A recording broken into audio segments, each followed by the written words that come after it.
Hello everyone and welcome to a new tutorial about the Yamaha MODX. I would be very happy if you subscribe to my channel. Just click subscribe and maybe also the bell so you don't miss anything. Today I want to show you something about the pattern sequencer. Let's just get started. We go into performance mode and select an initial sound here, and then we are on the interface. Now let's press record. Then we are in the song area. I have already done something here, but that's not what we're interested in right now. Instead, I'm going to go to the pattern sequencer and either end up here with the new song, audio, or in the pattern sequencer. I'm just going to start with the pattern sequencer now, because that might be the exciting part for many. Up here we have the name. Here we can set the click settings, meaning how the super knob lights up. I have a tab tempo field here. I can set my MIDI sync. I can specify when the click comes. Whether it only comes during recording always or during rec and play. I can count in volume, tempo, and the type and synchronization. I can set the position where I want to start. I can set the tempo here. Let's just say 120 so that you can see something. I can set the scene I am working in here. I am currently working in scene 1. I can set the measure, that is, the number of measures here. Thank you very much. To explain, I will take 2 measures. Key on start means that when I press the first key, it starts recording. So I would just go ahead and select a drum sound here. So I'm going to start with the drum sound now.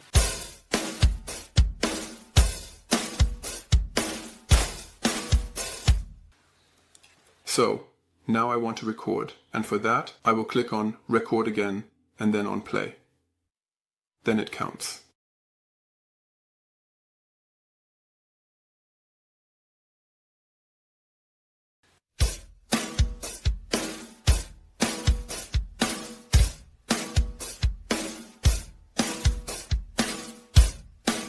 And now everything is running smoothly.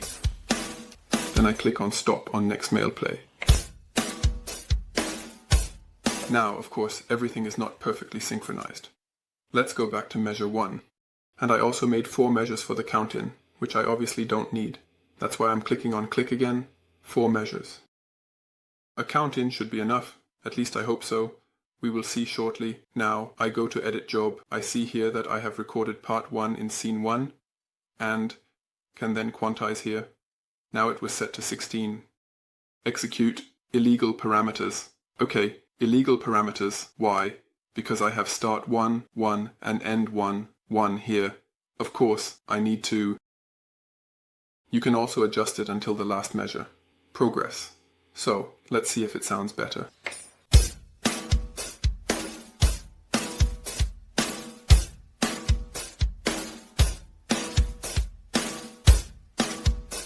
That sounds pretty good already. So you have seen, here in Edit Job, you can do quite a bit. I can quantize the entire thing, adjust the velocity, gate time, crescendo, transpose, and the range it operates in, as well as the roll. But we'll come back to this later. Here you can see that there's still a lot you can do. I'll just show this so that you've seen it.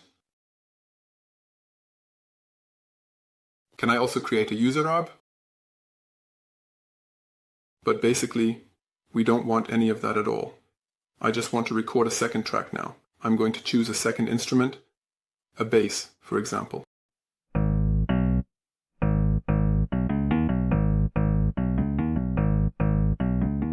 The bass is coming. What is very important now is that I need to turn the keyboard control on and off, because it always records the sounds when the keyboard control is on. So now I can just press record again and it will count 1 measure ahead.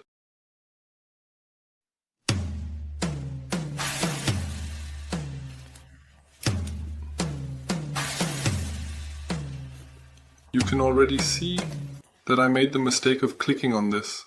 That means it's like in performance mode, it plays the timbre that I have selected. This doesn't help us right now, but I can go to undo here, and then the first version should be back. Exactly. So, new attempt, I'm clicking on this now.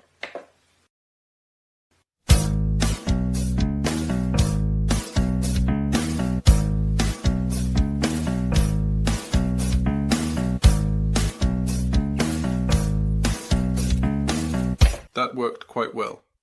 Now we can take a layer, a string instrument, preferably an ensemble.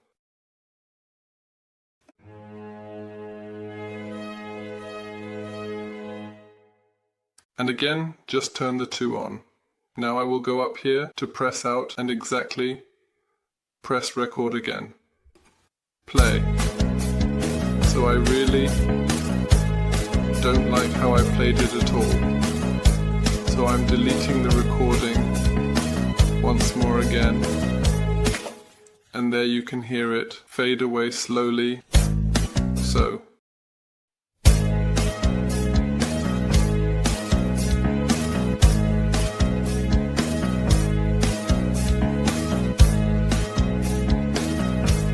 Stop again. We have learned how to incorporate different instruments, and we'll save that for now. Store. Store is new performance. I will just take test for now so that I can find it again and delete it easily. So, what I wanted to show now is that right up here you can see the name. I can save this now as a MIDI file, but I can also load a MIDI file if I have one and need it. I want to show I can overdub again. I press, go back into the drums here and press record. Then I can select up here whether I want to replace or use overdub. I will choose overdub now and add something to it. Okay, let's try that out. First, once again beforehand.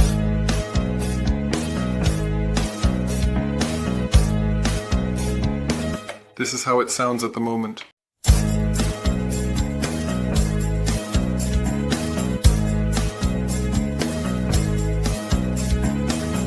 That was already quite good. What we see here now is Scene 1. By the way, it's important, in case I haven't mentioned it yet, that you always make sure you are in the same pattern when recording, of course, up here. Now comes the cool part about the pattern sequencer, and here we are, Scene 1. I'm going to Scene 2 now. Press play, and there's nothing. So let's record something new again. Okay, this doesn't really help me at all because I realized that I had made a series of mistakes in my previous attempts. So I decided to take a different approach and carefully review everything once more. Initially, I thought it would be as simple as clicking on the settings. But I soon discovered that it required a more thorough examination. This new attempt is crucial. The previous one did not meet my expectations and was not satisfactory.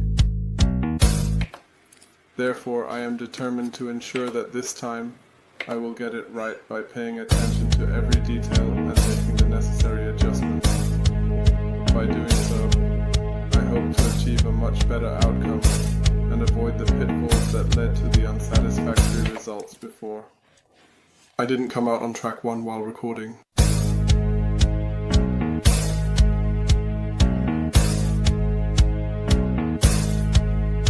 And now here's the cool part. We save it directly again. Store, override, pattern, set it to 1, press play.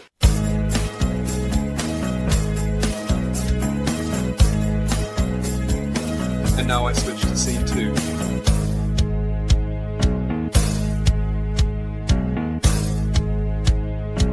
And again, Scene 1.